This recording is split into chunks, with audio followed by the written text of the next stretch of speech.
Yeah. Well, I found this one on Facebook earlier. You gotta check this out. Look, in Virginia, they got a guy that bit this guy's finger off at the truck stop, at the fuel pump. Imagine that fight. Imagine breaking up that fight and someone like he's sucking on his finger, but he's not sucking on it. I think if I just showed up to a fight and someone's sucking on someone's finger, I'm gonna walk away. But apparently they broke it up.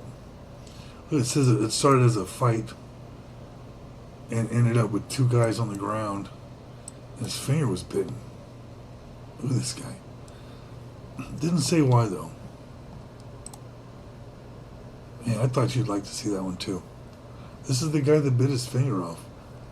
He doesn't look like anything special. He looks like a regular trucker. Yeah, there's nothing really in the sport in this story that's got details in it. Except he got released right away though. Didn't say how much his bond was for.